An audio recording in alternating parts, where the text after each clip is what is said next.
नमस्ते मित्रों, आरव हिंदी चैनल में आपका हार्दिक स्वागत है। मैं डॉक्टर आजाद सर। तो जैसा कि आप जानते हैं कि हम आपको पढ़ाते हैं डीएलएड सेकेंड सेमेस्टर की हिंदी। तो उस हिंदी में हमने पिछली वीडियो तक आपको जो पढ़ाने का काम किया था, हमने जो आपको बताने की कोशिश किया था, जो हमने आपको बताया था, वह हमें उम्मीद है कि आपको निश्चित रूप से समझ में आया होगा। यदि बात समझ में नहीं आई हो तो उसको आप कमेंट बॉक्स में पुनः लिखने का काम करिए, उसको पुनः बताने की कोशिश किया जाएगा। लेकिन जब तक समझ में न आए तब तक आप कमेंट करते, तब तक आपको बताने की कोशिश की जाएगी, तब तक आपको बताया जाएगा। इस पढ़ने और पढ़ाने का अर्थ तो तभी निकलेगा, सार्थक होगा, जब आप चीजों को जान पाएंगे, जब चीजें आपको समझ में आएंगी, तब इस पढ़ने और पढ़ाने का अर्थ सार्थक होने का काम करेगा। तो हमने आपको जो पिछले दिन तक मैंने जो आपको पढ़ाया था, तो उसमें हमने आपको यही पढ़ाया था, भाषाई विकास के आधार पर, भाषाई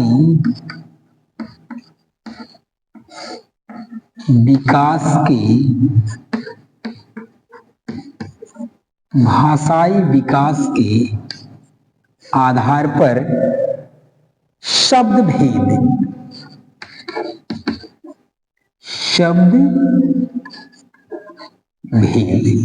ये देखिए, आपका मुख्य टॉपिक यही है, ये टॉपिक कि भाषाई विकास के आधार पर या भाषा के विकास के आधार पर शब्द के कितने भेद किए गए। यानी उसने ये कहना चाहा है कि जो भाषा का विकास है और भाषा के विकास के आधार पर ये जो शब्द हैं, इन शब्दों को कितने भागों में कितने इसके भेद हैं। यानी भाषा विकास के आधार पर शब्द भेद कितने हो। यदि ऐसा ही प्रश्न आपका आ जाने का काम करे कि भाषा विकास के आधार पर शब्दों को कितने भागों में बांटने का काम किया गया है, ये दे दे कि भाषा विकास के आधार पर शब्द के कितने भेद हैं, या ये कह दे कि भाषा विकास के आधार पर या भाषा के आधार पर इन शब्दों को कितने रूपों में तोड़ने का काम, कितने भागों में बंटवारा करने का काम किया गया है। अगर कुछ भी ऐसा देता है तो आपका सिर्फ एक उत्तर होगा। उत्तर यह होगा कि भाषा विकास के आधार पर, भाषा विकास के आधार पर, कहता है भाषा विकास के आधार पर शब्दों को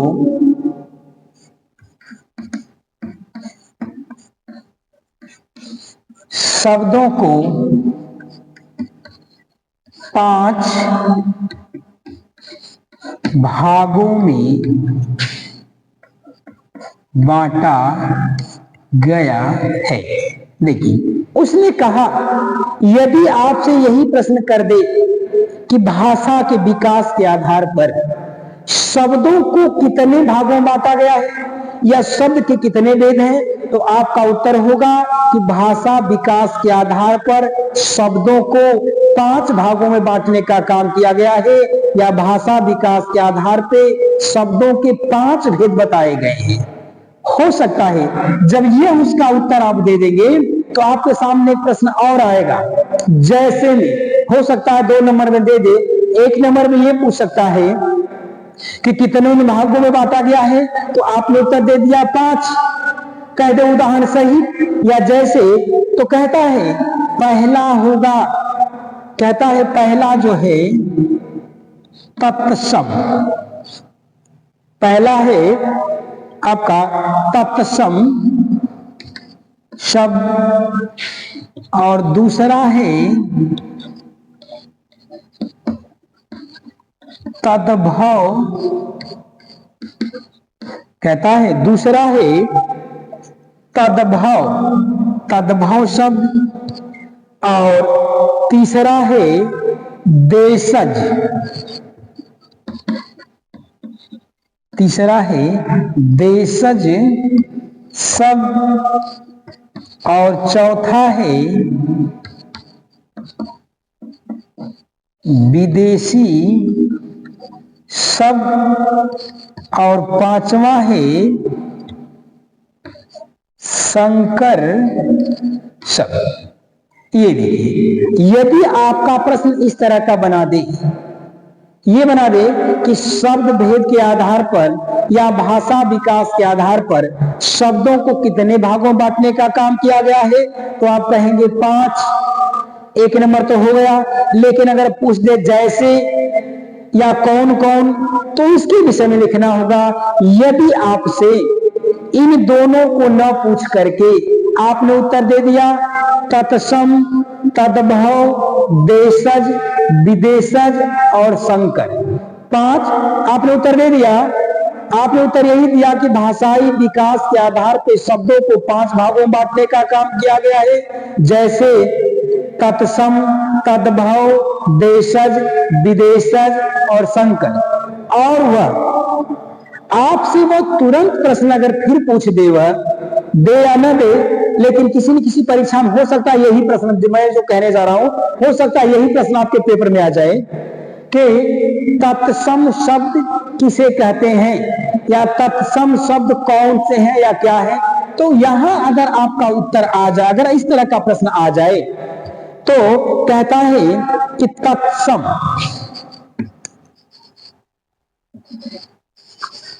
इसको आप यही देख लीजिए, कोई दिक्कत नहीं। यहां पे कहता है तत्सम,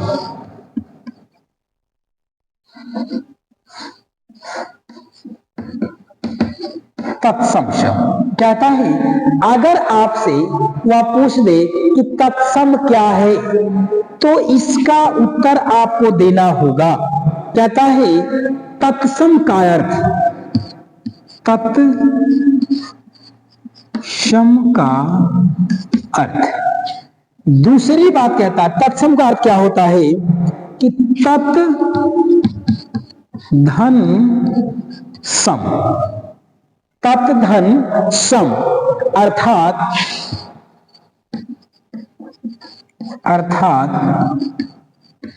उसके समान, अर्थात उसके समान। कहता है कि तत्सम का अर्थ क्या होता है। अगर आपसे प्रश्न पूछ दे तत्सम क्या है, देखिए 2 प्रश्न पूछेगा।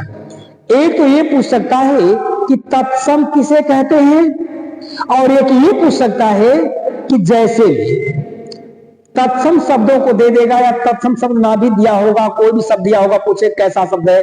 या अगर आपसे यही पूछ दे कि तत्सम किसे कहते हैं, तो तत्सम का अर्थ होता है तत् धन सम, अर्थात उसके समान। किसके समान, तो यहां बता रहा है किसके समान भाई होना चाहिए। कहता है वे शब्द जो संस्कृत के,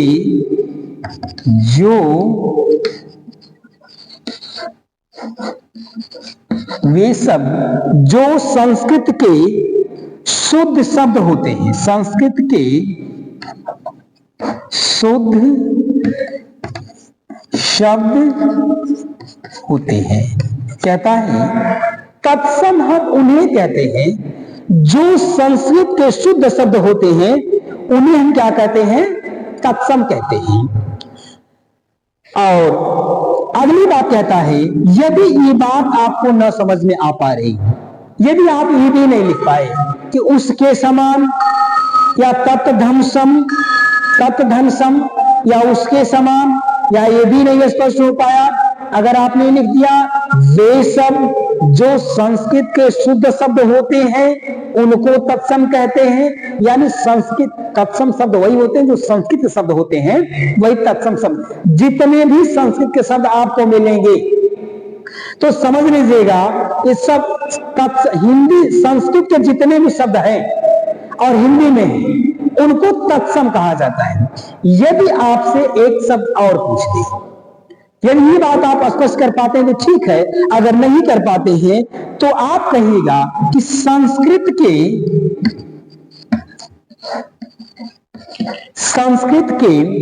वे शब्द,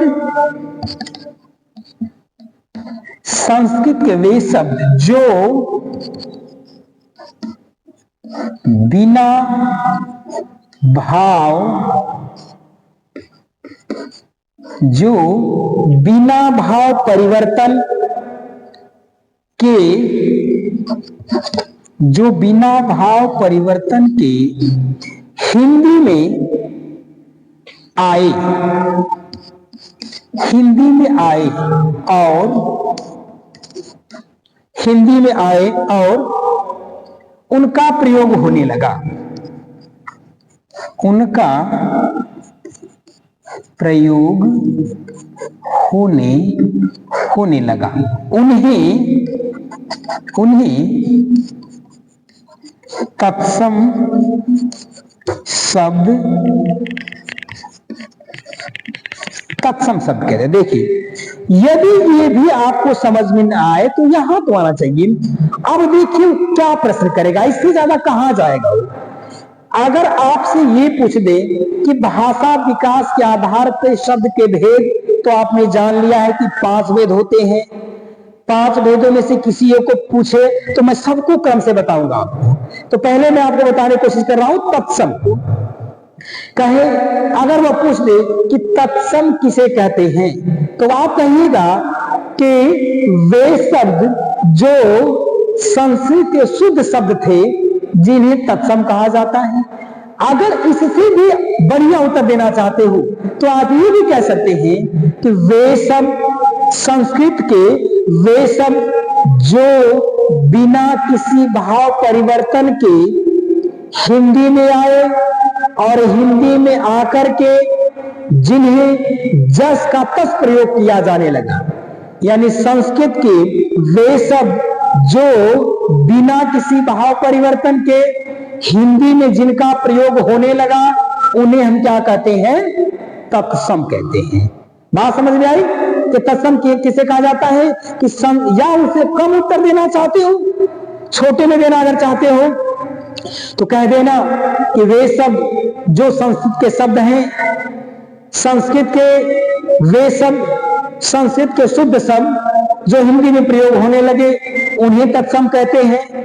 या इससे भी बढ़िया उत्तर देना चाहते हो तो आप ये कह सकते हो कि संस्कृत के वे शब्द जो बिना भाव परिवर्तन के इस हिंदी में आए और आकर के जिनका सुचारू रूप से प्रयोग होने लगा, जिन्हें हम क्या कहते हैं? तत्सम कहते हैं। ये बात तो हो गई, ये बात तो हो गई कि तत्सम किसे कहा जाता है। अब आपसे अगर वो ये पूछ दे, पेपर में ही अगर ये कह देने का काम करे, आपने बता दिया कि संस्कृत के वे शब्द जो बिना भाव परिवर्तन के हिंदी में जस के तस प्रयोग किए जाने लगे, जिन्हें हम तत्सम कहते हैं, वे कैसे शब्द होंगे? 1-2 उदाहरण से, या पेपर में अगर आपको दे दे कि जैसे, या उदाहरण सहित लिखिए, तो जैसे में आप कर लीजिए, जैसे अग्नि, अग्नि, अश्रु, अश्रु, अग्नि, अश्रु, कर्ण, कर्ण, ज्येष्ठ, ज्येष्ठ, काष्ठ, काष्ठ, कुंभकार, कुंभकार, अर्क, सूर्य, अर्क, सूर्य, प्रातः, प्रातः,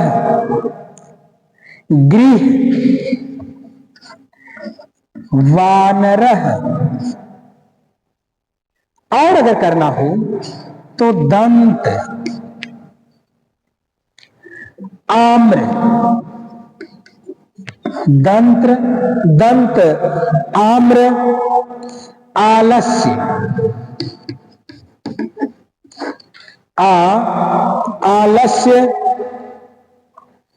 और करना है अगर ग्राहक,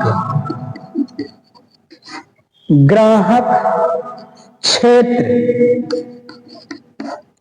क्षेत्र, गोयम, गोयम, गोधूम, गोधूम, देव। कहीं कहीं राम भी होता है। कहता है ये देखिए, अगर आपसे वो ये पूछे कि तत्सम किसे कहते हैं, तो संस्कृत के शुद्ध शब्द जिनका प्रयोग हिंदी में हो रहा है उन्हें तत्सम कहते हैं। या आप ये कह सकते हैं कि संस्कृत के वे शब्द जिनको बिना किसी भाव परिवर्तन के इस हिंदी में जस का तस प्रयोग किया गया, जैसे का तैसे ग्रहण कर लेने का काम किया गया, उन्हें हम क्या कहते हैं, तत्सम कहने का काम करते हैं। और कहते जैसे ये है अग्नि, अश्रु, कर्ण, ज्येष्ठ, काष्ठ, कुंभकार, अर्क, सूर्य, प्रातः, गृह, वानरः, दंत, आम्र, आलस्य, आलस्य, ग्राहक, क्षेप, गोयम, गोधूम, देव, राम। तो ऐसे तमाम शब्द आपको मिल जाएंगे। एक दिन मैं आपको तत्सम और तद्भव कम से कम 100-200 शब्द में आपको मैं नोट कराऊंगा, और उन्हीं में से आप इतने से ही आपका क्लियर हो जाएगा। आपका जो सिलेबस से बेटी सीखा इसमें क्लियर हो जाएगा। ये शब्द है कैसे हैं, आप देखिएगा जो भी सब संस्कृत के टाइप के मिले, संस्कृत की तरह मिले, तो समझ लीजिएगा वह कैसा शब्द है, तत्सम शब्द होने का काम किया हुआ है। तो ये आपने समझा कि तत्सम किसे कहते हैं और तत्सम कौन कौन शब्द होते हैं। अगली बात कहता है वह तद्भव। ये दूसरा समझिए, कहता है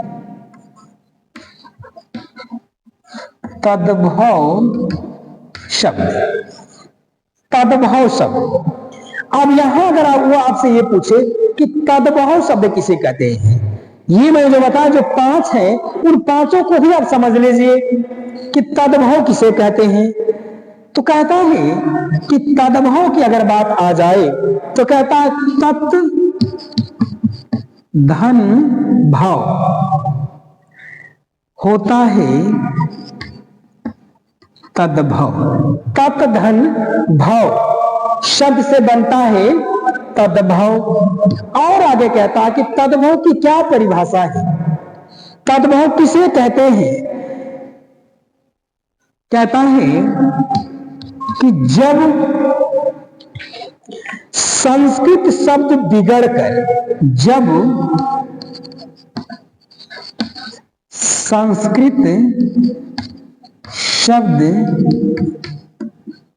बिगड़कर, जब संस्कृत शब्द बिगड़कर हिंदी में प्रयोग होने लगे, हिंदी में प्रयोग होने लगे। कहता है कि संस्कृत शब्द जब बिगड़कर हिंदी में प्रयोग होने लगे उन्हें तत्सम कहते, तद्भव कहते हैं। कहता है उन्हें तद्भव, उन्हें तद्भव कहते। देखिए यदि आपसे पूछे तद्भव किसे कहते हैं तो तत् धन भाव से तद्भव शब्द की उत्पत्ति हुई है। आगे कहता है कि जब संस्कृत के, देखो तत्सम ये कहा था कि संस्कृत के वे शब्द जो बिना भाव परिवर्तन के हिंदी में आ गए उन्हें तत्सम कहा गया।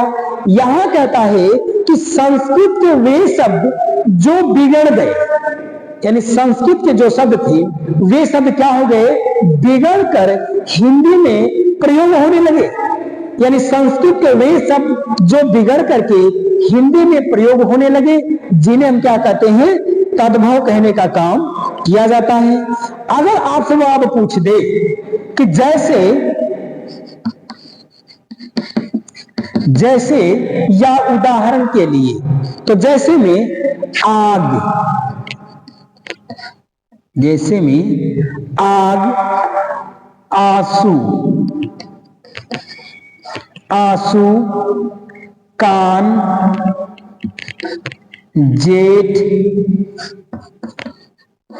जेठ, काठ, काठ, कुम्हार,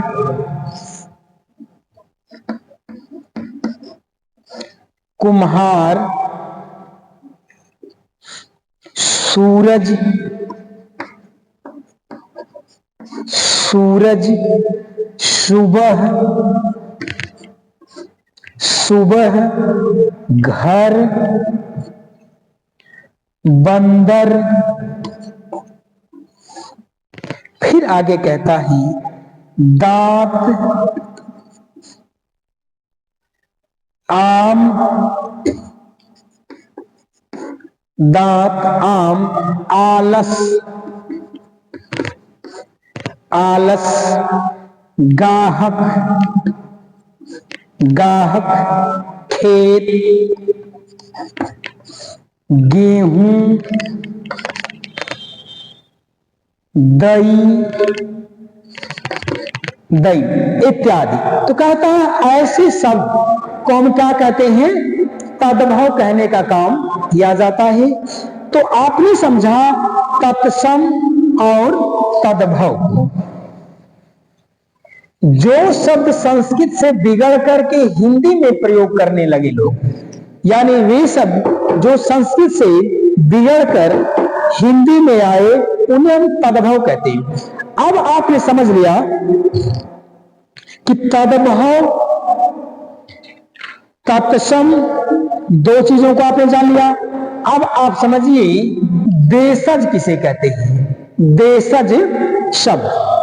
तो यहां आप करिए देशज, देशज शब्द। तो देशज किसे कहते हैं, देशज का मतलब था देहात वाला। भाई देश तो पूरा अपना ही है, लेकिन किसी क्षेत्र विशेष में जो शब्द बोला जाता है उसे देशज कहते हैं। कहता है जिन शब्दों को किसी क्षेत्र विशेष में बोलने का काम किया जाता है उसे हम क्या कहते हैं, देशज। अगर पूछे देशज शब्द क्या होता है तो आप कहेंगे वे शब्द, वे शब्द जो किसी क्षेत्र विशेष में, जो किसी क्षेत्र, जो किसी क्षेत्र विशेष के लिए, क्षेत्र विशेष के लिए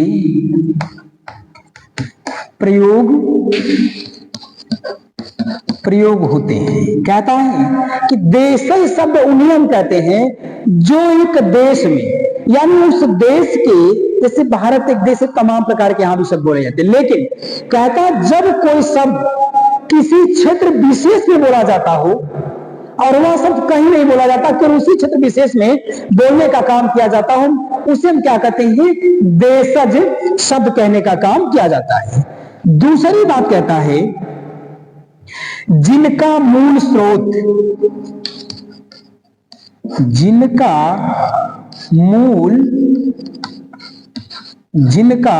मूल स्रोत संस्कृत नहीं है, संस्कृत, जिनका मूल स्रोत संस्कृत नहीं है। और तीसरी बात कहना चाहता है किंतु वे भारत के, किंतु वे भारत के ग्राम्य क्षेत्रों अथवा जनजातियों में, ग्राम्य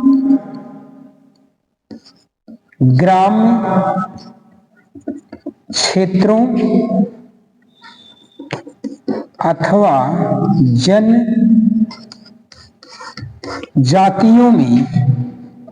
जनजातियों में बोली जाने वाली भाषा है, बोली जाने वाली बोली जाने वाली भाषा। देखिए यहां एक बात और उसने कहा, वह ये कहता है कि अगर आपसे प्रश्न कर दे कि देशज किसे कहते हैं, तो देशज का मतलब होता है देश में बोली जाने वाली बोली। तो कहता है बोली और भाषा में अंतर होता है। वही बोली जो किसी क्षेत्र विशेष में बोले जाने का काम की जाती है उसे हम देशज कहते, क्योंकि एक देश में जब कोई बोली किसी क्षेत्र विशेष में बोलने का काम की जाती है उसे हम क्या कहते हैं, देशज कहते हैं। दूसरी बात कहता है जिसका मूल स्रोत, देशज बोली का मूल स्रोत संस्कृत नहीं है, कहता है जो देशज बोली है इस देशज बोली का मूल स्रोत संस्कृत नहीं है, यानी संस्कृत से इसका कोई लेना देना नहीं है जो देशज बोली है। तीसरी बात कहता है लेकिन भारत के ग्राम क्षेत्रों में अथवा जनजातियों में बोली जाने वाली एक प्रकार की यह भाषा, कहता है भारत के ग्रामीण क्षेत्र में, कहता है भारत के ग्रामीण क्षेत्र में बोली जाने वाली यानी जनजातियों में बोले जाने वाली एक विशेष प्रकार की यह क्या है, भाषा है। अगर वह पूछ दे आपसे जैसे कुछ देशज शब्दों के नाम लिखिए, आप उदाहरण में कह दीजिए गड़बड़, लोटा, गड़बड़,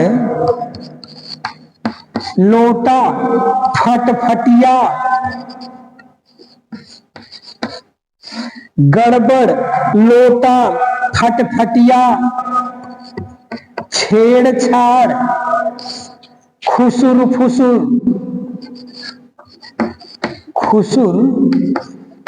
खुसुर फुसुर, झंडी, मंडी, सीटी, मैला, ठेठ इत्यादि।